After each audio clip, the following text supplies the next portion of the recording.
Bertemu lagi dengan saya, Pramadianti, selaku host dalam acara Ngecas episode kali ini. Baik, teman-teman Ngecas, pada kesempatan ini di sebelah saya telah hadir tamu yang sangat istimewa, ya, yang sangat spesial. Beliau adalah seorang direktur sekaligus advokat, ya, pada Lembaga Bantuan Hukum Asosiasi Perempuan Indonesia untuk Keadilan pada Provinsi Bali. Siapa lagi? Ya, selain Ibu Putu Nilawati, ya, mungkin sudah banyak yang mengenal Ibu Putu Nilawati, ya. Dia adalah advokat yang luar biasa yang sudah banyak membantu masyarakat miskin, khususnya ya, masyarakat umum dan masyarakat miskin yang ada di sekitar Provinsi Bali.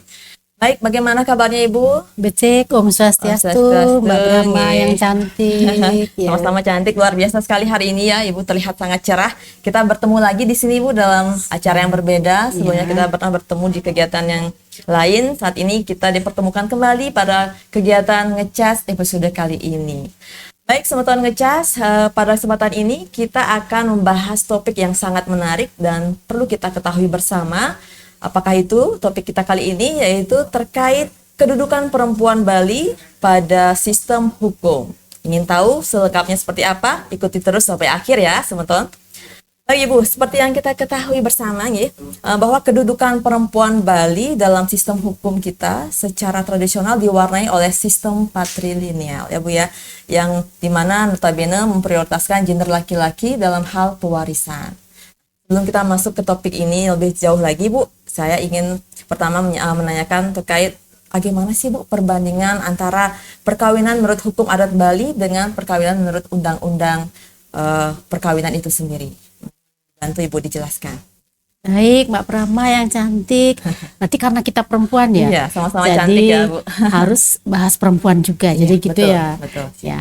Jadi kalau perempuan, kalau ngomong masalah perempuan, khususnya di Bali itu, memang sangat kompleks sekali. Sangat kompleks. Bagaimana kalau perempuan Bali, dia sudah melakukan suatu perkawinan, ya, kepada keluarga laki-laki, itu memang memiliki posisi yang berbeda-beda tergantung daripada jenis atau bentuk perkawinan apa yang mereka lakukan.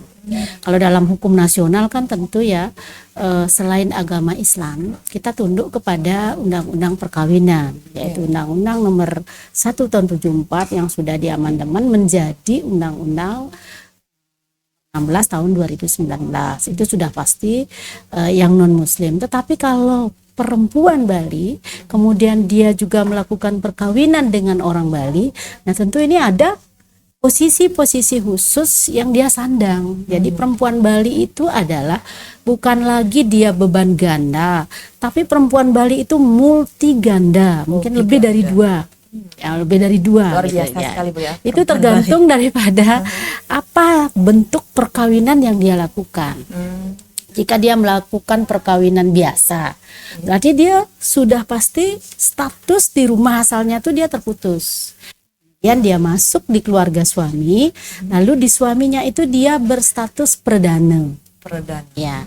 Dan begitu juga sebaliknya ya, jika dia melakukan perkawinan nyentane gitu ya. Jadi dia menarik artinya? Jadinya menarik laki-laki. Oh, si perempuan yang menarik laki-laki. Si perempuan itu yang menarik laki-laki. Jadi perempuan ini di rumahnya dia akan berstatus puruse. Laki yang masuk ke rumah perempuan itu berstatus perdana. Nah, kemudian kalau dia memilih bentuk perkawinan yang ketiga, yaitu perkawinan pada gelahang, jadi status si perempuan ini double dia. Di rumahnya dia akan berstatus puruse, kemudian di rumah suaminya dia berstatus perdana. Begitu juga sebaliknya ya, suaminya itu di rumahnya istri dia berstatus perdana, di rumahnya keluarga asalnya dia berstatus puruse. Jadi menyandang dua status. Nah, di status menurut hukum adat Bali itu memiliki hak dan kewajiban yang berbeda-beda tergantung daerah asal, gitu ya. Tidak sama ya Bu ya? Tidak sama. Ya. Kalau misalnya dia status purusa itu dia memiliki kewajiban yang kompleks. Kewajiban yang kompleks itu menurut hukum adat, nah itu kan ada 3 pokok yang harus kita ketahui kewajibannya apa. Pertama adalah kewajiban di bidang perahyangan, kemudian kewajiban di bidang pawongan, kemudian kewajiban di bidang palemahan ya. Perahyangan itu bagaimana dia melakukan kewajiban dan tanggung jawab dalam hal misalnya upacara adat, di merajannya, di puranya. Kemudian kewajiban pawongan itu dia melakukan tanggung jawab terhadap keluarga dan masyarakat. Kemudian terakhir dia juga melakukan tanggung jawab terhadap alam lingkungannya. Jadi itu tanggung jawabnya jika dia berstatus puruse. Sangat kompleks. Sangat kompleks. Kalau status perdana itu hanya membantu tanggung jawab itu dilakukan. Itu statusnya kalau status perdana. Jadi dia 2 menyandang status, yaitu pertama tetap kalau seperti undang-undang perkawinan dia tetap sebagai istri, kemudian dia sebagai ibu, dia tetap ibu rumah tangga, itu tidak boleh dia kesampingkan. Apa sih kewajiban istri, apa sih kewajiban ibu rumah tangga gitu, tetap itu dia lakukan. Dan ditambah lagi status-status yang saya sampaikan tadi, versi hukum adat Bali gitu. Jadi ya sangat kompleks, benar-benar sangat kompleks sekali gitu statusnya perempuan Bali jika dia sudah melakukan perkawinan gitu. Jadi itu Mbak Prama. Baik, terima kasih Bu. Baik, untuk selanjutnya saya ingin bertanya kembali Bu.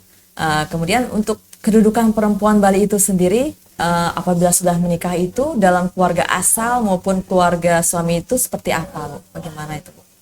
Perempuan seperti yang tadi disampaikan ya Bu ya, hampir mirip Bu ya, berarti ada sebagai puruse dan perdana. Ada sebagai perdana, tergantung bentuk daripada perkawinan yang dia kembali lagi pada pilih perkawinannya. ya. Apakah itu perkawinan biasa, perkawinan nyentane, dan juga perkawinan pada gelahan. Tergantung bentuk dari perkawinan yang dia pilih. Jadi itu ya. Terima kasih. Baik Ibu. Untuk selanjutnya, Semeton, saya juga ingin bertanya ini terkait peran sosial perempuan Bali ya Bu. Jika mereka itu sudah menikah di dalam keluarga dan dalam masyarakat itu sendiri. Dalam masyarakat kan keluarga sudah nih Bu. Kalau dalam masyarakat seperti apa peran mereka Bu, perempuan Bali? Kalau dia menikahnya sama orang Bali, gitu ya. Kalau menikah sama orang Bali dan kebetulan orang Bali itu juga sebagai ramo desa adat. Ya. Sekarang kan sudah mulai nih, ada orang Bali sekalipun dia beragama Hindu tetapi tidak sebagai krama adat, berbeda.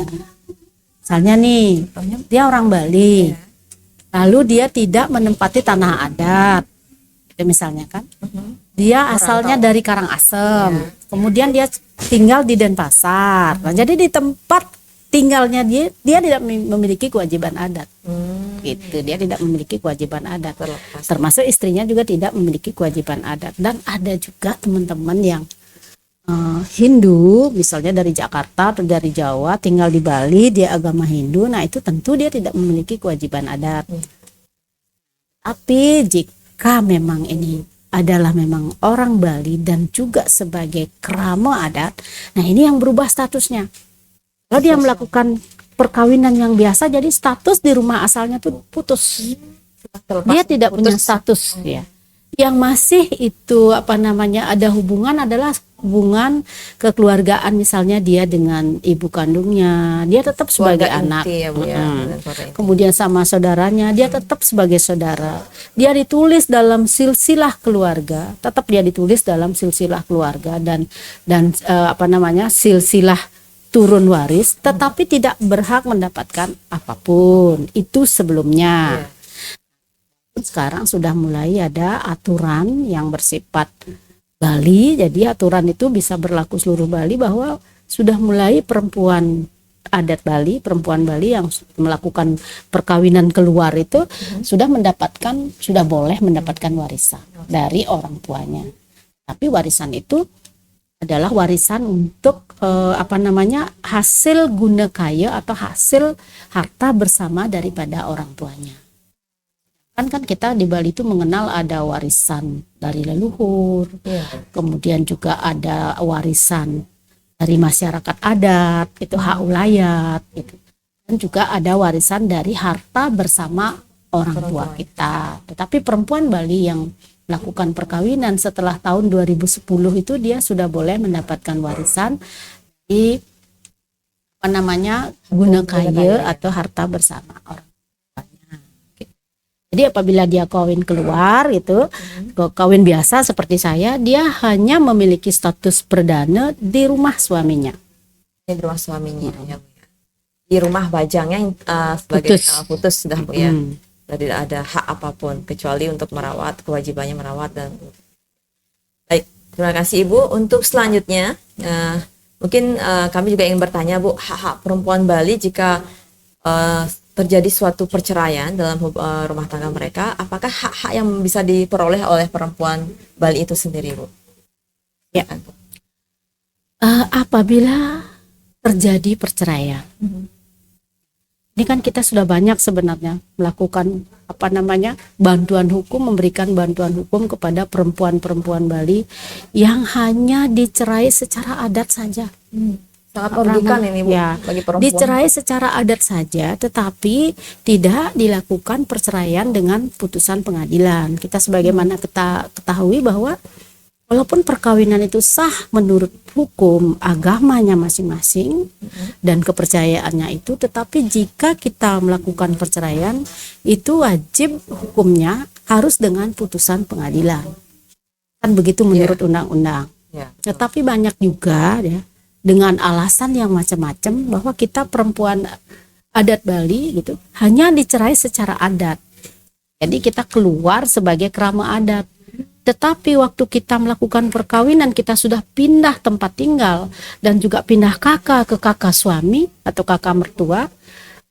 Kemudian kalau kita dicerai secara adat saja, tentu catatan sipil tidak akan berani memindahkan kita lagi dengan alasan perceraian, diminta suatu putusan perceraian, tidak akan berani memindahkan serta-merta kita ke keluarga asal. Nah ini permasalahannya. Itulah sebenarnya yang kita sangat bantu gitu dengan dengan kerjasamanya dengan Kementerian Hukum. Itu sebenarnya yang sangat kita bantu. Mereka ini sudah cerai lama, bahkan sudah melakukan perkawinan lagi suaminya gitu, karena dia tidak memiliki putusan pengadilan ya akte perceraian, jadi itu yang kita bantu gitu ya, banyak membantu gitu sehingga dia bisa menjadi anggota keluarga, terutama dalam kartu keluarga asal. Nah, walaupun hak-haknya itu tetap ya sebagai perempuan ya berdasarkan dengan kesetaraan gender, hak-haknya itu tetap sama. Dulu sebelum 2010, sebelum tahun 2010, perempuan Bali kalau sudah bercerai tidak boleh ngajak anak, tidak bisa ngajak anak. Tapi setelah tahun 2010 karena adanya hasil pesamuan agung ya ketiga ya MUDP Bali, dulu namanya itu Majelis Utama Desa Pekeraman Provinsi Bali. Jadi sejak saat itu ya kita juga yang memperjuangkan pada saat mengajukan gugatan perceraian. Buku itu kita jadikan dasar hukum bahwa ya ada hukum adat Bali yang bersifat Bali Mawacara, jadi berlakunya itu di seluruh Bali ya berupa putusan itu, sehingga hakim itu yakin oh dia boleh kok, perempuan ini boleh kok ngasuh anak, asal ya ada syaratnya, tidak boleh memutus persidikaran dari anak tersebut. Persidikaran itu apa? Persidikaran itu gini Mbak Prama ya. Misalnya kan anak ini statusnya dia itu kan tetap di puruse, status kekeluargaannya. Jadi dia mewarisnya di keluarga bapak.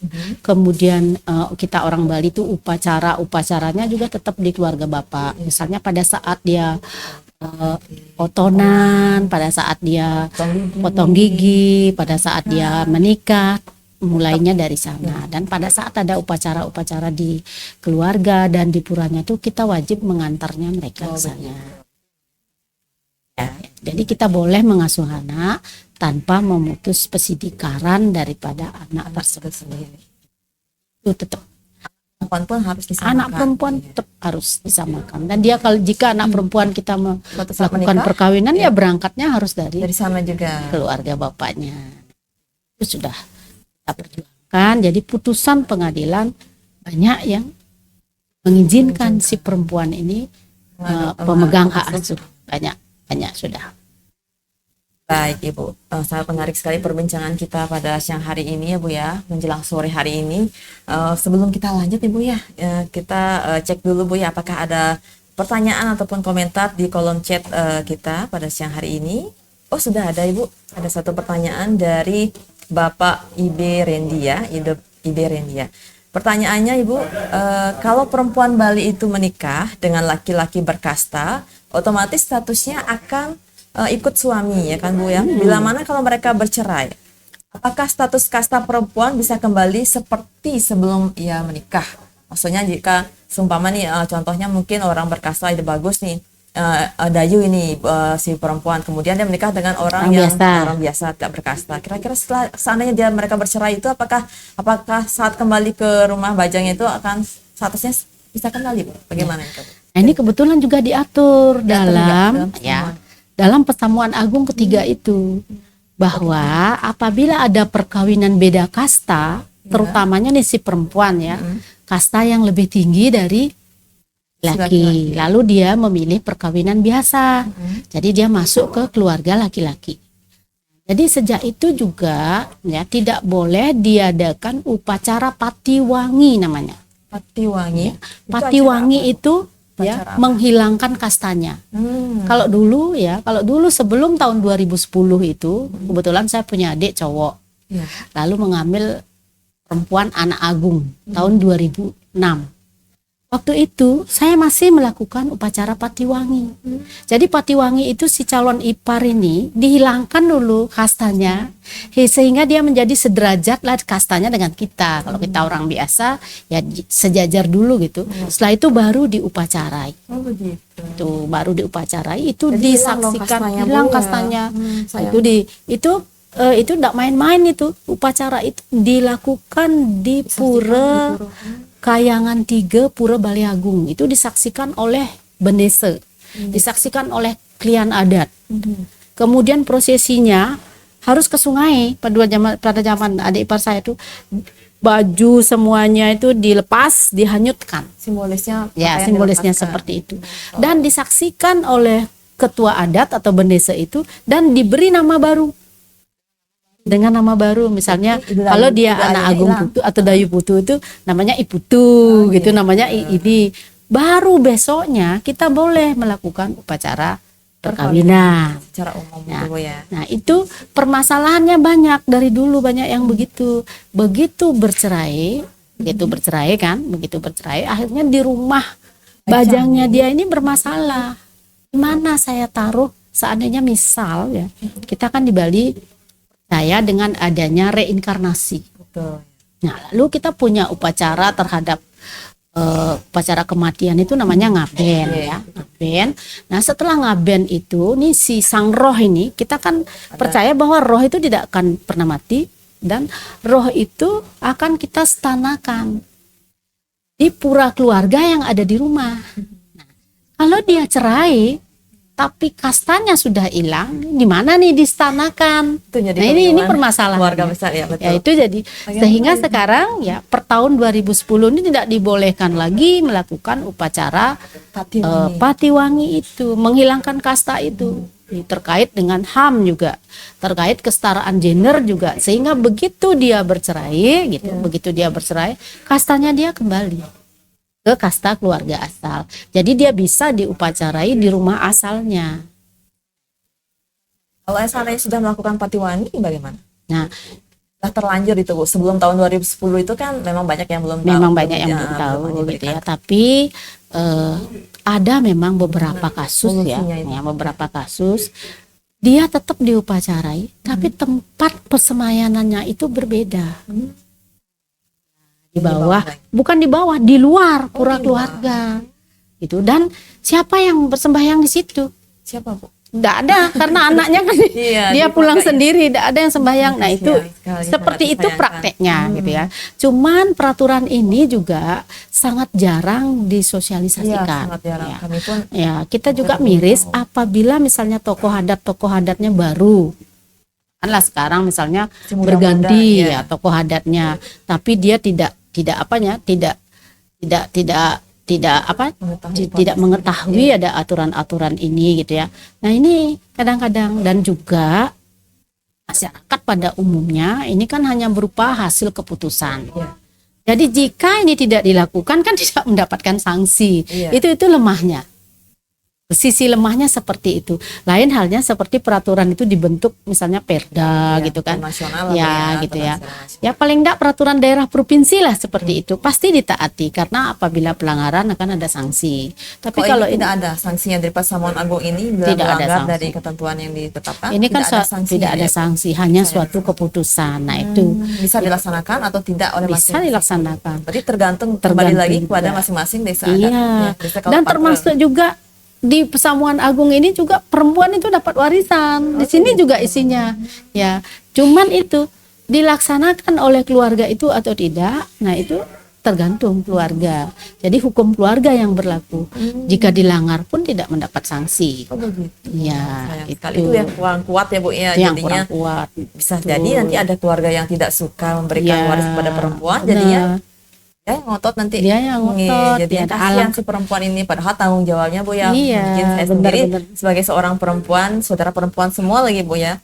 Nah itu kan saudara perempuan semua. Iya, saya kebetulan saudara perempuan semua, tidak ada yang nyentane. Kemudian kalau harta guna sekaya dari orang tua itu apakah boleh kami terima seandainya jika terjadi sesuatu pada orang tua kami nanti seperti itu Bu?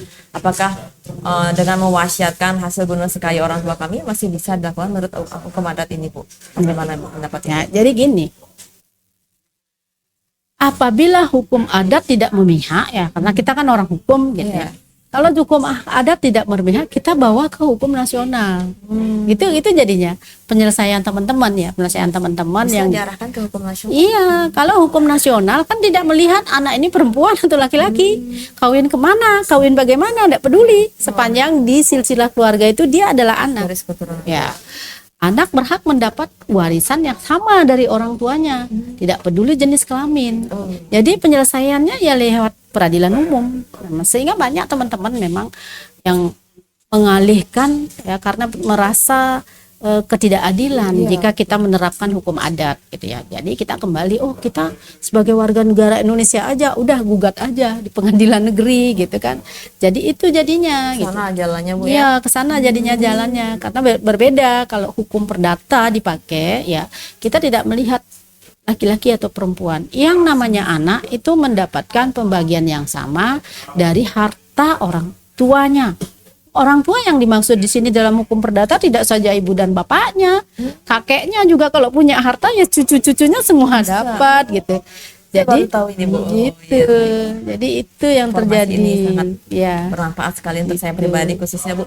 Baik, berarti selama ini implementasinya sudah banyak yang melakukan hal itu ya Bu ya, mengarah ke hukum positif jadinya kalau seandainya adat itu tidak adil ya bagi orang yang ke hukum nasional ya betul. Ya, ke hukum nasional jadinya larinya. Banyak yang seperti itu. Kalau wasiat itu kira-kira berlaku nggak Bu? Kalau seandainya nih Bu, orang tua kami nih ingin membuat wasiat dulu dari sekarang nih untuk jaga-jaga, siapa tahu suatu saat kan umur tidak ada yang tahu ya Bu ya. Umur tidak ada yang apakah tahu. wasiat itu jika disahkan oleh notaris itu bisa diberlakukan ya Bu? Hukum adat tadi ini Bu. Bisa. Tapi kalau kita di perdata Indonesia ya, kita negara Indonesia tidak sepenuhnya boleh mengadopsi dari aturan-aturan hukum barat. Sehingga wasiat itu tidak boleh merugikan dari ahli waris yang sesungguhnya gitu maksudnya. Ahli waris yang sesungguhnya, misalnya kalau kita ada saudara laki, terus orang tua kita ingin memberikan kita, anak perempuannya, Jadi tidak boleh sampai merugikan si anak laki ini. Dapat bagian. Ya, sehingga kita paling enggak kalau dia 2/3 kita 1/3. Dan kalau anak-anak perempuan sekarang ya mungkin harus sama rata. Kalau dia kawin keluar semua. Itu. Jadi tetap wasiat itu harus berdasarkan etikat baik dan tidak merugikan ahli waris lainnya. Ahli waris lainnya. Kalau sama-sama perempuan, sama-sama kawin keluar, ya sama rata pembagiannya. Jadi gitu. Baik Bu, pernah sih saya dengar Bu ya, warisan yang bisa dibagikan kepada anak perempuannya itu adalah warisan dari kekayaan dari guna kaya orang tuanya, bukan kaya dari itu gono gini ya, bukan dari warisan kakek neneknya, dari tanah dari leluhur-leluhurnya itu. Apakah benar seperti itu, Ibu? Ibu tadi menyampaikan dari kakek neneknya pun bisa dibagikan kepada anak cucunya gitu, pun sudah menikah keluar gitu. Hanya banyak sih yang kami dengar, Bu, bahwa banyak pendapat dari masyarakat luar sana bahwa jika bukan kekayaan guna kaya itu tidak bisa dibagikan kepada anak perempuan. Bagaimana menurut Pak? Tadi ada dua sisi hukum. Ya. Kalau hukum nasional, semua harta warisan itu tidak saja berasal dari orang tua, bahkan juga dari kakek nenek, bahkan juga dari buyut gitu ya. Itu boleh dibagi ke seluruh keturunannya. Itu hukum nasional. Berarti kita berlaku hukum perdata yang disebut dengan BW gitu kan. Nah, tetapi kalau sistem hukum adat Bali itu warisan itu ya, kalau warisan itu tidak saja berupa harta benda. Jadi warisan itu berupa hak dan kewajiban. Ini, makanya di sini dilihat nih. Ini dilihat siapa kewajibannya lebih banyak, siapa haknya lebih banyak, kewajibannya dia akan lebih banyak. Itu kalau dia punya keluarga misalnya lebih dari orang anak gitu. Dan di samping warisan itu juga hak dan kewajiban khusus untuk perempuan. Untuk perempuan ini ya, menurut sistem hukum adat Bali, kita perempuan ini hanya boleh diberikan ya atau dibagikan harta bersama bapak dan ibunya dari si perempuan ini. Jadi hartanya kakek nenek itu tidak boleh lagi ke cucunya gitu. Jadi harta yang didapat dari perkawinan bapak dan ibunya. Kenapa di Bali sangat susah perempuan dapat warisan?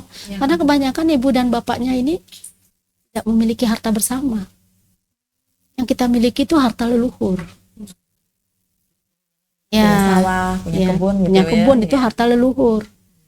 Jadi, otomatis saudara laki-laki kita yang dapat. Karena dialah yang melakukan kewajiban di sana. Istilahnya melakukan swadharma di desa adat itu. Dia yang ayah, dia yang mengupacarai pura gitu. Dia juga yang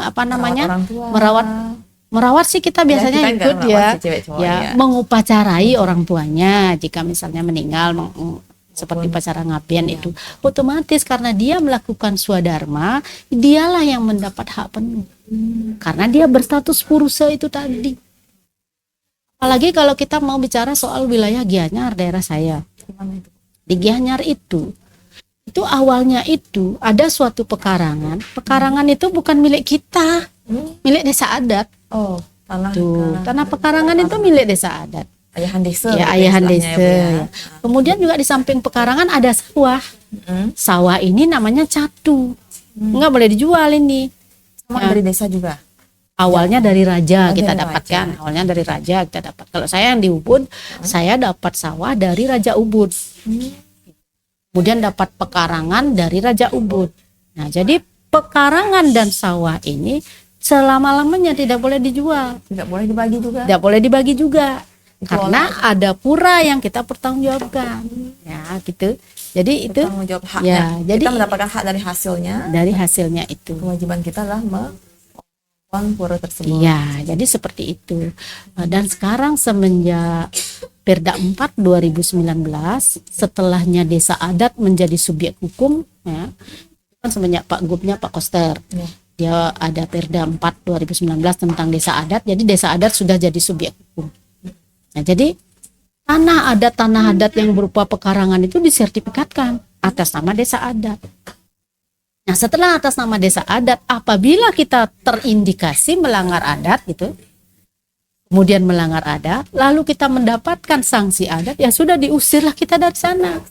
Iya, itu masalahnya. Diusirlah kita dari sana gitu. Itu berarti kan kita pergi semua. Iya. Itu pergi semua kan, tidak mungkin bapaknya, keluarganya, kepala keluarga yang salah. Lalu si istri masih tetap tinggal di situ. Nah, disinilah ketidakadilannya jika diterapkan sanksi dari hukum adat itu. Dia harus pergi semuanya. Kemudian desa adat, karena otonomnya desa adat, dia bisa menentukan siapa yang masuk ke pekarangan. Bahkan boleh orang yang tidak ada hubungan keluarga. Jadi kita seperti minjem. Nah, itu berlaku, Bu? masih berlaku di Gianyar, masih berlaku, tapi tidak semua. Misalnya saya di Banjar saya tuh ada sudah 350 kakak. Lumayan padat ya, Bu, ya. Tetapi hanya 90 kakak yang memiliki tanah itu. Yang lainnya hak milik. Jadi 90 kakak ini tidak berubah sampai kapanpun. Ya begitu statusnya gitu. Kalau semuanya merantau sananya, Bu, sama anak cucunya tuh luar. Nah, ini harus ada orang di rumah itu yang 90 ini. Kalau yang memegang salah satu dari 90 ini lalai terhadap kewajiban, diganti sama desa adat. Itu masalahnya. Diganti sama desa adat. Kalau yang lain bebas, berarti dia sudah SHM yang lain gitu. Jadi desa adat tuh berhak menentukan siapa yang masuk di situ, melakukan kewajiban di situ gitu. Jadi seperti itu, karena kalau kita melihat hukum adat, kita harus melihat nih tanahnya tanah apa nih, sehingga kita tahu ini boleh dibagi enggak. Ya, ini boleh dibagi enggak. Gitu ya, gitu. Tanahnya tanah apa nih. Nah, teman-teman banyak juga ya kita bantu, cuman mungkin nggak ada saya bantuan hukum ini karena kasusnya kasus korupsi. Kasus korupsi itu banyak yang menjadi korban perempuan-perempuan kita yang sebagai pegawai LPD. Nah, pegawai LPD yang dia misalnya punya tanah yang statusnya tadi itu, ya sudah dia di penjara, tanah korupsi, kemudian dia tanahnya diambil, dia harus pergi dari desa itu sama keluarganya. Ada kasus yang seperti itu. Bahkan sudah ada saya bukukan kasus seperti itu. Ya, dibuatkan gitu. Banyak yang seperti itu, cuman diam. Tidak ada rasa diam. Ya gitu. Jadi itu di sisi gelapnya kalau kita ingin bercerita ya, bahwa di penerapan daripada sanksi adat itu perempuan dan anak itu karena ikut menanggung sanksi daripada kepala keluarga yang diindikasi melakukan sanksi adat. Sanksinya itu seluruh keluarga. Ya, itu. Ini banyak yang seperti contoh kayak di Nusa Penida yang viral itu kan. Itu kan semua keluarganya. Ada lansia di situ, ada perempuan di situ, ada anak-anak. Ya kalau ada tempat lain. Ya kalau ada tempat lagi, kalau tidak. Mana mereka? Sedangkan dia sepanjang hidupnya dia melakukan kewajiban di situ. Nah, tuh. Ini permasalahannya. Tegas juga sanksi ya. itu, Bu, ya. Sehingga banyak yang memilih udah kita selesaikan menurut hukum nasional saja gitu ya. Itu akhirnya variannya. Baik, itu yang terjadi. Baik Ibu, di sini saya lihat mesti banyak pertanyaan Ibu. Kita lanjutkan dulu ya Bu ya, pertanyaannya dari para semeton ngecas yang sudah apresiasi nih untuk para semeton ngecas yang sudah bertanya ya. Pertanyaan selanjutnya yaitu dari Arjana.85 yang izin bertanya, bagaimana sistem pernikahan pada Gelahang dan bagaimana status adatnya gitu. Kemudian pertanyaannya kedua, dari segi ayahannya apakah ikut keluarga dari wanita atau dari keluarga Puruse saja yang bertanggung jawab pada saat ayahan itu sendiri Bu? Bagaimana Ibu? Perkawinan pada Gelahang. Ini panjang ceritanya ini kalau ngomongin ini. Mungkin disimpulkan saja Bu. Kalau melakukan perkawinan pada Gelahang, jadi perkawinan pada Gelahang itu adalah suatu perkawinan yang dilakukan, asasnya itu adalah pertama asasnya lasio. Lasio itu tulus gitu ya, tulus ikhlas dilakukan ya. Dan yang kedua ada asas terpaksa dilakukan. Kenapa terpaksa dilakukan? Tentu dia tidak bisa melakukan perkawinan biasa. Mungkin karena dia anak tunggal, anak perempuan tunggal. Kemudian tentu juga tidak mau kawin keluar, tidak mau yang lakinya juga anak tunggal. Jadi tidak bisa nyentane. Berarti pasti dia sudah tidak bisa melakukan perkawinan biasa dan perkawinan nyentane. Setelah dia tidak bisa melakukan dua jenis perkawinan itu, akhirnya dia memilih perkawinan pada Gelahang. Ini terpaksa jadinya. Terpaksa dia. Bukan lasio. Ya, dengan terpaksanya melakukan itu ya, lasio dan terpaksa, dia harus siap segala konsekuensinya. Dalam perkawinan pada gelahang itu, dia harus membuat suatu perjanjian. Kan kalau kita mengenal perjanjian kawin itu kan pasti soal harta, pemisahan harta. Tetapi dalam perkawinan pada gelahang ini adalah perkawinan ini berdasarkan perjanjian terhadap kewajiban. Kewajibannya. Jadi begini, kawin pada gelahang itu dilakukan pada saat hari yang sama, ya. Itu dilakukan 2 kali upacara pernikahan. Itu di tempat suami boleh atau sebaliknya dan di tempat istri. Nah, di dalam perjanjiannya itu biasanya ditulis ya bahwa masing-masing mempelai berkedudukan sebagai puruse di rumahnya masing-masing dan di banjar adatnya masing-masing. Itu klausul pasal pertama. Siapa? Perempuan puruse di rumahnya, kemudian perdana di rumah suaminya. Yang laki juga begitu. Puruse di rumahnya menjadi perdana di rumah istrinya. Dan juga puruse di banjar adatnya. Berarti kalau sudah puruse di banjar adatnya, ayah-ayahannya tetap dia lakukan. Berarti dia ngayah negen dadwe. Ya, ya jadi 2 berdesa adat dan 2 berbanjar adat. Kan tidak langsung berat, masih orang tua. Ya, masih ada orang tua. Kebetulan anak saya menempuh perkawinan itu. Nah, kemudian juga penting untuk diperjanjikan sentananya kita. Keturunan kita juga ya, Bu. Dan apabila dalam perkawinan ini nanti melahirkan 1 anak, misalnya 1 anak, kita kan tidak tahu itu rahasia Tuhan ya. Apakah kita akan punya anak 1 atau punya anak banyak? Nah, itu kita tidak tahu. Jadi di awal karena mulainya perkawinan itu kita perjanjikan juga soal keturunan kita. Apabila dalam perkawinan pasal keduanya, apabila dalam perkawinan ini memiliki 1 anak, siapa itu punya? Maka anak ini akan memilih dia tempat di mana dia mau status kepurusanya apabila dia sudah dewasa, sehingga kita tidak melanggar undang-undang perlindungan anak. Jadi gitu. Hanya hak itu memilih. Dan jika misalnya ada 2, ya siapa tahu nih sudah 2 gitu kan. Walaupun perempuan, ya walaupun perempuan maupun laki-laki ini tidak memikirkan jenis kelamin. Baru jika memiliki 2 anak atau lebih, itu klausulnya perjanjiannya yang ketiga, pasalnya ketiga, maka kalau punya dia misalnya anak 2 atau 3, maka status kepurusan dari masing-masing anaknya tersebut ditentukan oleh kedua orang tuanya. Ibu bapaknya, ya, ibu bapaknya yang menentukan. Si A, anak yang satu kedua kemana, anaknya yang kedua kemana. Nah, itu boleh, misalnya kan 2, 3 dia punya anak tapi masih kecil-kecil, itu boleh orang tuanya menentukan. Ya, tapi kalau 1 punya anak belum boleh kita menentukan. Menunggu menentukan pada saat dia teruna. Ya, sehingga di mana nanti pihak yang kosong, disitulah nanti lagi nyari sentana, gitu loh maksudnya. Tapi kalau dia mererot punya anak udah kecil-kecil itu udah 3 gitu punya anak, kita orang tua yang menentukan. Kita orang tua yang menentukan. Dan ayah-ayahan ini tetap dilakukan sampai keturunan selanjutnya. Ya, sampai keturunan selanjutnya. Kan minimal baru melakukan perkawinan masih dibantu orang tua, ya gitu ya. Untuk selanjutnya silakan, itu kan fleksibel ya. Bisa misalnya yang 1 kita ayahang, yang 1 kita bayar, istilahnya ngampel kan ya. Sebenarnya itu bisa disiasati.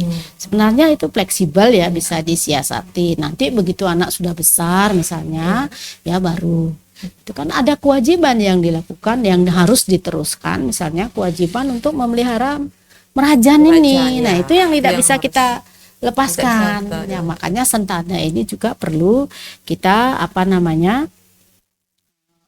bagi gitu statusnya, jangan anaknya kita bagi. Kadang-kadang kan teman-teman, loh berarti kakaknya di mana ini? Ya, itu nah, kakaknya di mana, itu berbeda. Kalau urusan kartu kependudukan ya itu kan urusan undang-undang kependudukan. Yang saya sebut bagi itu adalah status kepurusanya gitu. Kakaknya ya tetap bersama orang tuanya. Kewajiban memelihara, mendidik ya, baik kesehatannya, pendidikannya, ya tetap kedua orang tuanya. gitu ya. Bukan berarti baru status kepurusan anak itu dibagi, tempatnya harus dibagi, bukan seperti itu. Ya, ya, apapun status anak itu dan dimanapun status purusa anak itu, orang tuanya tetap sebagai orang tua, gitu ya. Bahkan ada yang melakukan perkawinan itu, ya tiba-tiba dia kerja di Jakarta, kerja di Jakarta, ya kakaknya di Jakarta, dia sama anak-anaknya, walaupun status purusanya sudah dibagi, misalnya di Bali ada di Banjar A dan di Banjar B. Nah itu sebenarnya. Ini sebenarnya suatu perkawinan yang solusi sebenarnya. Perkawinan inilah yang mengedepankan daripada keadilan gender dan kesetaraan gender. Dan ini juga sudah ditentukan, yaitu ada putusan Pengadilan Negeri Denpasar tahun 2008, kemudian putusan kasasi 2010, saya lupa nomornya, kemudian juga ada PK 2011, gitu ya. Jadi ini sudah merupakan jurisprudensi bahwa perkawinan ini adalah sah menurut hukum. Jadi dia itu parental, boleh di keluarga bapak, boleh patrilineal, boleh matrilinear. Sehingga kan kalau kita melihat undang-undang perkawinan kita, yaitu Undang-Undang Nomor 1 Tahun 74, itu kan perkawinan parental. Tidak tentukan itu patrilineal atau matrilinear, tidak ditentukan. Tidak mau tahu, yang penting ada seorang laki-laki dan seorang perempuan cinta sama cinta, ya. Kemudian melakukan perkawinan menurut hukum agamanya, ya sudah, dia melakukan perkawinan, sehingga bentuk perkawinan ini tidak bertentangan dengan dengan undang-undang perkawinan, dan juga sudah ditetapkan di dalam Pesamuan Agung ketiga 2010 itu sebagai salah satu bentuk daripada perkawinan menurut sistem hukum adat Bali.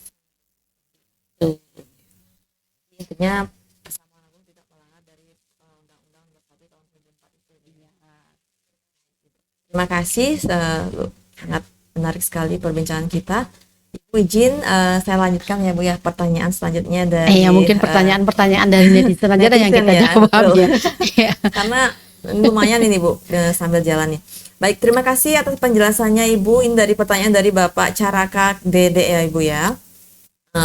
Baik, pertanyaan lah, mungkin masih banyak yang belum tahu dan masih awam tentang peraturan ini. Sebaiknya hukum adat ini lebih sering disosialisasikan agar masyarakat lebih paham lagi. Ini bukan pertanyaan, ini adalah saran ya Bu ya. Saran dari netizen Bapak Caraka KD ini ya. Jadi inilah Bu pentingnya sosialisasi.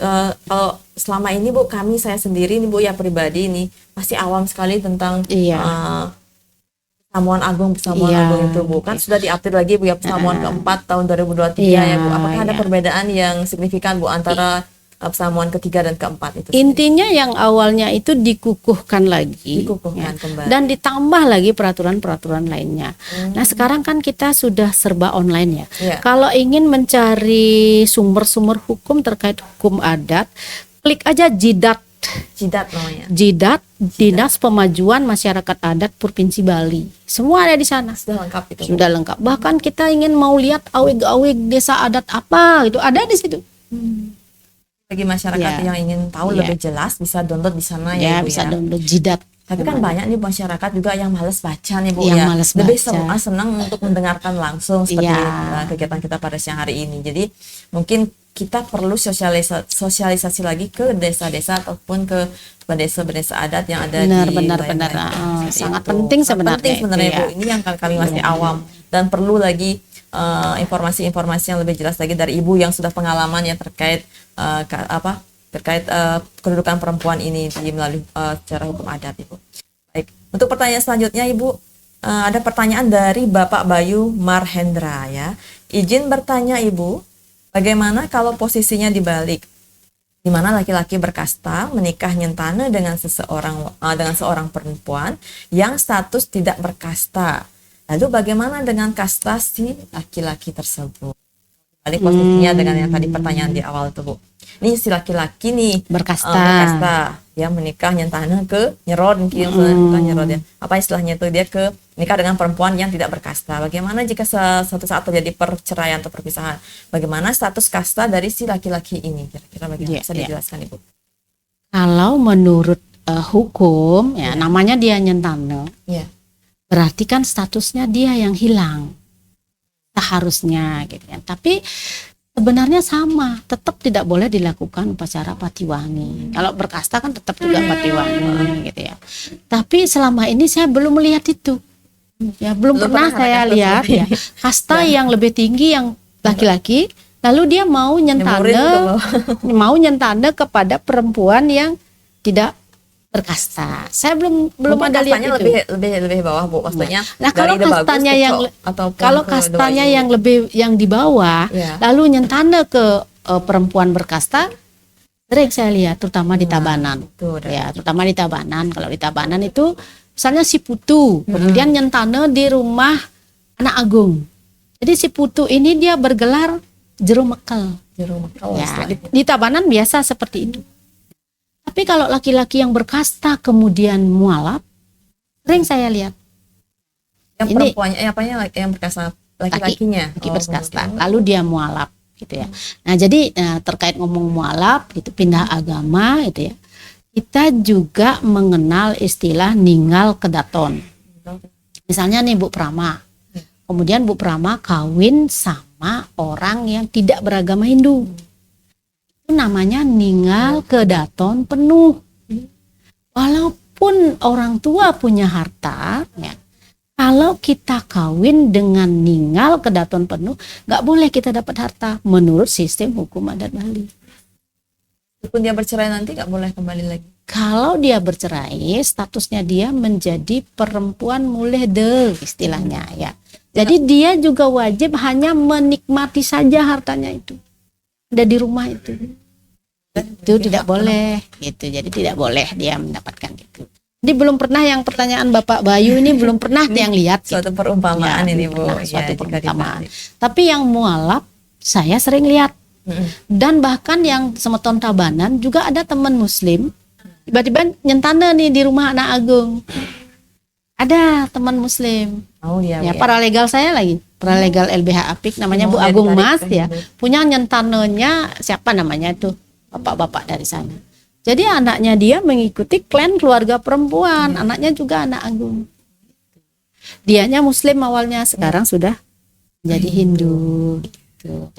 Gelarnya dia itu jero mekel. Nah itu ada. Tapi kalau ada yang lebih tinggi, kemudian dia turun ya sama orang Bali juga yang tidak berkasta, belum tiang temukan ini. Ya, mungkin ada, cuman belum tiang temukan. Tapi kalau dari kira-kira segi seperti itu bagaimana segi? Nah, ini kan hukum perkawinan ini kan kesetaraan juga prinsipnya. Kalau perempuan kawin keluar, dia harus masuk keluarga suami. Jadi kalau laki-laki yang nyentano ya harus masuk keluarga perempuan. Cuman kan kembali lagi, kita tidak boleh lagi melakukan upacara patiwangi. Dia harus ditetapkan kastanya. Kalau kita ikuti hasil pesamuan agung itu, tidak boleh kita lepaskan dulu kastanya baru kita upacarai. Nah, jadi harus tetap kastanya itu terkaitan dengan HAM karena kita orang Bali Hindu khususnya dia percaya dengan reinkarnasi itu tadi gitu ya. Harus tetap. Baik Ibu, sebelum kita lanjut ke pertanyaan dari ada pertanyaan lagi? Ada Ibu, ada. Waduh, kok banyak pertanyaannya. Saya ingatkan, menarik Ibu informasi yang Ibu sampaikan pada siang hari ini sangat menarik bagi netizen yang Semeton Ngecas kita pada siang hari ini. Baik Semeton Ngecas, sebelum saya melanjutkan ke pertanyaan selanjutnya, saya ingatkan kembali jika ada Semeton yang terlewat mengikuti live dari awal sampai akhir nanti, saya persilahkan untuk mengikuti siaran rekaman ulangnya melalui kanal YouTube kami, melalui channel Kanwil Kemenkum Bali. Ya. Baik Ibu, akan kami lanjutkan ya Ibu ya. Ada beberapa pertanyaan lagi Ibu. Izin bertanya, ini dari Sahara Nisa Ibu. Izin Ibu, saya beragama non-Hindu, sementara calon suami saya beragama Hindu dan berasal dari keluarga berkasta. Bagaimana cara menghadapi tekanan adat? Di sisi lain, saya juga ingin tetap mempertahankan keyakinan. Mana ini Bu? Dimintakan solusi nih pada Ibu. Kira-kira dia ingin menikah dengan pria yang beragama Hindu dan berkasta, tapi tidak dia menghadapi tekanan adat. Tentu saja kalau berkasta pasti tekanan adatnya itu lebih besar ya Bu ya dibandingkan dengan agama Hindu yang tidak berkasta. Nah, jadi, bahkan ya keluarga-keluarga yang berkasta itu dia punya hukum keluarga. Ada hukum keluarganya ya Bu ya. Di Bali itu kan hukum adat itu pertama namanya Kula Dreste, itu hukum keluarga. Contoh ini, Puri Ubud. Yang menikah ke sana tuh kan Happy Salma. Iya, Happy Salma. Jadi dia Puri Ubud ini dia punya Kula Dreste, istilahnya hukum keluarga. Keluarga besar. Hukum keluarganya. Kemudian ada Sime Dreste, yaitu hukum desanya. Adatnya. Nah, gitu ya. Jadi macam-macam ini sumber hukumnya. Kemudian juga ada boleh dilakukan dengan dasar semaya. Semaya itu ya kesepakatan. Ya, kesepakatan. Jadi apalagi dia berkasta gitu ya. Apalagi dia berkasta itu kan urusan keyakinan. Ya, urusan keyakinan ya. Tetapi kan kita kalau kita melihat undang-undang perkawinan kita belum menganut perkawinan yang beda agama. Ya. Karena apabila kita melakukan upacara perkawinan, mesti disamakan dulu agamanya si mempelai ini, betul nggak? Betul. Iya. Istilahnya apa ya Bu ya namanya? Kalau menyamakan agama, kalau agama Hindu kita? Kalau agama Hindu namanya Sudiwadani. Ya. Kalau agama Muslim namanya mualaf dulu ya. Nah, baru diupacarai gitu ya. Dan sama juga halnya kalau di gereja gitu apa. Jadi kita disamakan dulu agamanya karena perkawinan kita itu sah menurut hukum agama. Kita belum ada perkawinan administrasi gitu kan. Seperti halnya kalau di luar negeri kan biasa. Perkawinan administrasi datang aja ke catatan sipil dicatat kita nikah. Kita bisa cari tanggal sendiri. Sedangkan kita belum. Nah, jadi mungkin adik penting atau mbak ya perlu dimatangkan lah dulu gitu ya. Dimatangkan dulu ya keputusannya apa. Gitu. Kan ada juga warga kita si Mahal ini dia tinggalkan agamanya. Iya, betul. Ya, harus dia masuk agamanya mertuanya Pak Sule gitu kan. Begitu juga Bu Jero Salma ya, Happy Salma dia tinggalkan agamanya gitu ya. Karena Bali dia menganut sistem kekeluargaan yang patrilineal. Jadi kalau Mbak mau pacaran sama orang Bali, ya otomatis kalau perkawinannya ya harus masuk ke keluarga suami jadinya gitu kan. Karena patrilineal, beda dengan saudara-saudara kita yang di Minangkabau gitu kan. Kan dia matrilineal, matrilineal gitu. Jadi perempuannya perempuannya. Sama juga kalau di Jawa ya, itu kan parental dan matrilineal sebenarnya lebih banyak saudara-saudara kita yang perempuan yang dapat harta warisan dari orang tuanya. Mungkin matangkan dulu ya apakah siap misalnya masuk ke keluarga suami atau siapa tahu suaminya mau mualaf gitu kan. Jadi ada dua aja pilihannya ya. Kalau bisa menarik si suami gitu kan. Kalau dia sangat cinta mati dia mau mualaf ya udah selesai gitu. Tapi kalau mbaknya belum siap, kalau dipikir-pikir dulu. Tapi sebenarnya nggak sulit kok, nggak sulit. Ya benarnya nggak sulit. Apa-apa. Kalau sana adat juga mesti. Iya, nggak sulit sebenarnya fleksibel aja. Kalau kita sebagai manusia ya terkait ya kita hak asasi manusia. Agama apapun kita. Asal kita dari Tuhan, nanti kalau meninggal kita juga menuju Tuhan. Mungkin kita bawa ke filsafat aja ya, bawa naik aja gitu. Sehingga kita tidak menjadi radikal atau tidak menjadi intoleran dengan keyakinan yang berbeda gitu ya. Asal kita kan dari Tuhan. Nanti juga meninggalnya juga menuju Tuhan gitu kan. Kita satu ya Bu ya, biarpun caranya saja yang berbeda. Ya, caranya saja yang berbeda. Jadi begitu. Kalau teman-teman yang sudah intelektualnya tinggi gitu, apalagi dia sudah kuliah S3 barangkali dia filsafat gitu, dia enggak peduli itu. Enggak peduli dia kasta apa sih itu. Kita berkasta dulu itu pun kita kan itu karena pekerjaan sebenarnya. Asal kasta di Bali itu karena pekerjaan. Tugas saja ya Bu ya. Apabila dia dulu tuh pendeta gitu, sebagai pemuka agama gitu, penyuluh agama, dia menjadi brahmana. Apabila dia itu prajurit, dia menjadi kesatria. Apabila dia misalnya petani, dia menjadi sudra gitu. Ya, pembagian tugasnya saja yang dibedakan sebenarnya. Itu sebenarnya itu bukan sebenarnya tidak menjadi halangan. Ini kan dunia sudah milenium lebih sudah gen apa nih sekarang? Masa sekat-sekat yang itu kita kita pikirkan. Yang penting saling ya. cinta ya Bu ya. Kita jalan saling aja, yang penting cinta. keluarga kita harmonis. Ya, itu aja. Baik, ini ada satu masukan juga, bukan masukan, ada satu komen juga dari netizen Bu. Semeton ngecas, keren pencerahannya Ibu Nafsu, luar biasa. Itu dari Ibu Dayu Putu Hera. Ya. Ada Ibu Hera yang di sini nih. Tahu. Baik Ibu, mungkin sekian pertanyaan dari netizen. Ini lanjut nih, saya pertanyaan lagi satu saja Ibu. Sebelum kita mengakhiri kegiatan ngecas kali ini Bu ya. Sejauh ini peran dari LBH Apik Bali itu sendiri dalam memberikan bantuan hukum ya Bu ya, khususnya kasus-kasus adat seperti ini kepada perempuan Bali, bagaimana Bu? Apa saja yang sudah dilaksanakan peran? Dalam hal memberikan bantuan hukum ya, kita kan juga sering melakukan pemberdayaan dalam masyarakat. Itu kan salah satu bantuan hukum non litigasi ya. Seringkali kita menerima konsultasi apabila masyarakat menghadapi perkawinan, terutama para calon-calon klien ini loh, calon-calon mempelai ini, dia kan minta pendapat ke tokoh adatnya. Nah, lalu dia konsultasi kepada kita. Kebanyakan kita memberikan pemberdayaan masyarakat langsung yang berhadapan dengan permasalahan yang akan datang. Itu juga soal perceraian, kita bantu dengan bantuan hukum litigasi gitu ya. Kalau kita memberikan penyuluhan, kita bantu dengan bantuan hukum non litigasi. Kebetulan kami LBH Apik Bali itu memiliki 2 divisi. Pertama, divisi perubahan hukum. Nah, di divisi perubahan hukum Tugasnya seperti ya, tugasnya adalah ya sesuai dengan visi misi LBH Apik, adalah Apik itu ingin menciptakan sistem hukum yang adil gender. Adil gender. Sistem hukumnya, kalau kita bicara sistem itu ada aturannya, kemudian ada penegak hukumnya, ada perangkatnya, jadi lengkap gitu. Itu yang kita inginkan, sehingga sering kita ya seperti kemarin kita juga mendorong adanya prarem perlindungan perempuan dan anak. Jadi kita masuk nih ke adat. Tuh ya, masuk ke adat, kita bantu ngedraft ya. Kebetulan teman-teman Apik kan kebanyakan duduk di majelis adat, kita nggak bisa ngomong kalau di luar.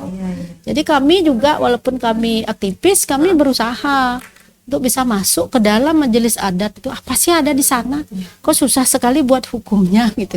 Kalau sudah masuk di sana kan kita bisa dengar, kita bisa bantu, kita berikan masukan kalau dalam membuat hukum sehingga lebih adil gender gitu ya. Setelah ada hukumnya, baru kita mungkin tugasnya untuk mensosialisasikan juga gitu ya. Itu penting untuk melakukan perubahan hukum juga gitu ya. Misalnya di dalam adat kita membantu membuat prarem perlindungan perempuan dan anak, itu sudah kita lakukan di Kecamatan Tegalalang. Ya sudah, itu tahun 2017 kita sudah launching di sana, Pak Bupati Gianyar yang launching. Kita membuat prarem perlindungan perempuan dan anak. Ya tujuannya nih gini, kalau di Tegalalang dulu itu kalau ada perempuan hamil di luar nikah, sanksi adatnya kepada perempuan ini loh. Luar biasa Bu ya. Kepada perempuan dan keluarga perempuan. Kamu nih punya anak hamil, sekarang kamu dapat sanksi adat dan upacara besar gitu. Ini dia sudah perempuan korban, lalu dia miskin, dia harus bayar sanksi adat. Sanksi adat itu kan ada 3. Pertama adalah sanksi pangaskara. Ini sanksi upacara ini. Sanksi upacara pembersihan desa. Dia yang menanggung Bu. Iya, dia yang menanggung.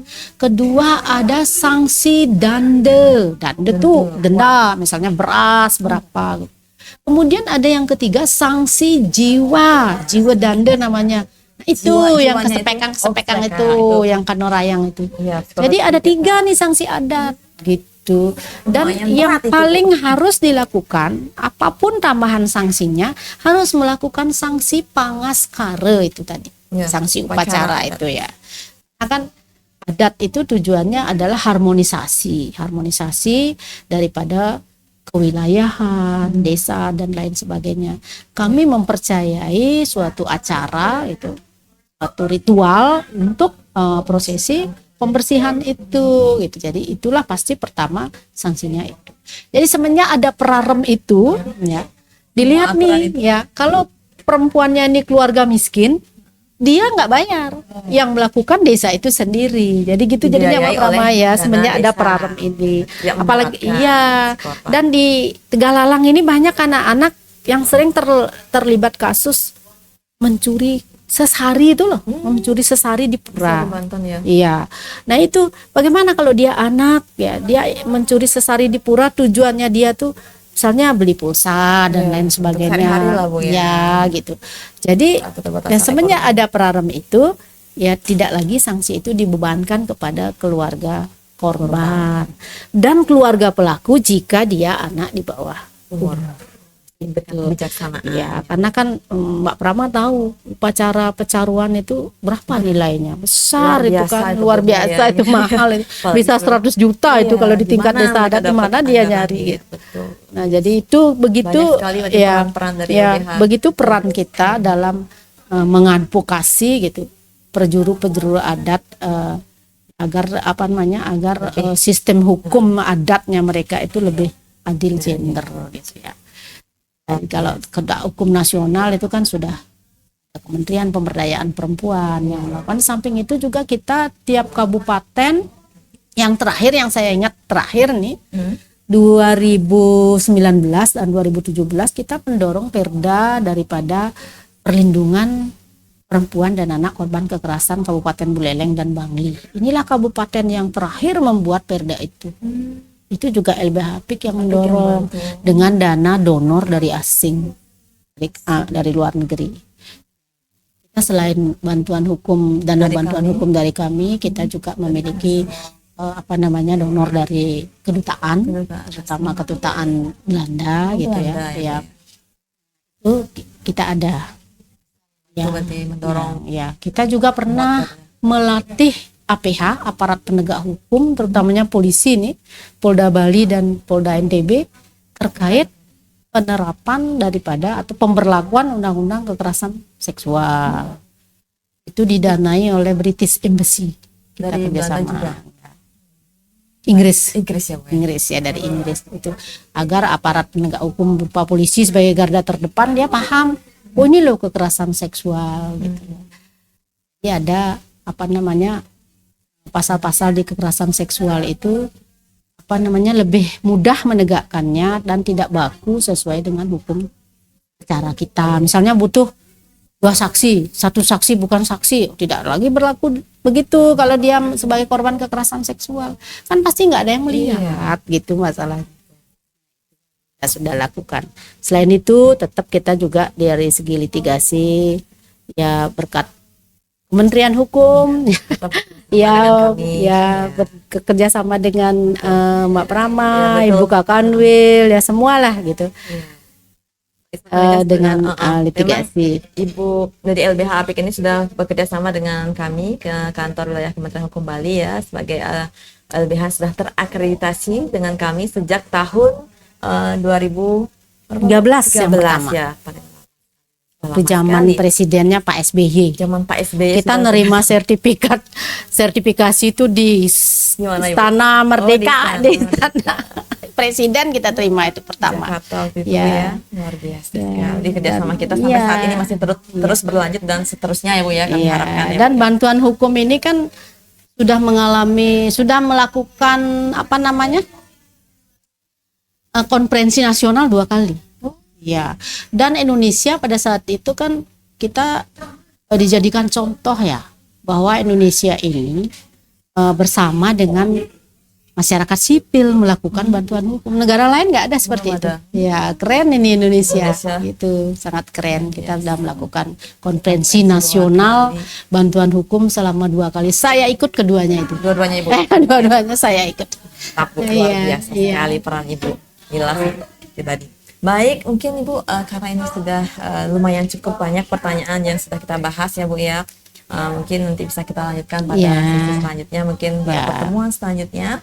Namun sebelumnya Ibu mohon izin mungkin bisa disampaikan sedikit closing statement untuk mengakhiri kegiatan ngecas kita pada hari ini. Silakan Ibu, bisa disampaikan. Baik, terima kasih Mbak Prama. Pertama, program ini sangat bagus. Saya sudah diundang. Terima kasih juga kepada Ibu Kakanwil Dan gebrakan daripada Kanwil Hukum ini sangat bagus lagi, terutama dalam membentuk paralegal. Karena kan paralegal itu sebenarnya sangat penting. Dia garda terdepan dalam hal bantuan hukum di desa gitu. Kalau ada apalagi seperti programnya Kemenkum, adanya Posbakum di desa-desa itu sangat membantu. Dan juga sangat membantu kami selaku OBH yang berkedudukan di kantornya sendiri, misalnya di ibu kota provinsi seperti kami tidak akan melihat kasus-kasus jika kami tidak ada paralegal di Posbakum di desa-desa itu. Jadi sangat gayung bersambut sinergi sinerginya. Ya, jadi sangat bagus, semakin banyak ya orang-orang yang tahu dalam permasalahan hukum dan juga tahu caranya menyelesaikan kasus hukum, yaitu paralegal kita, itu memang sangat penting.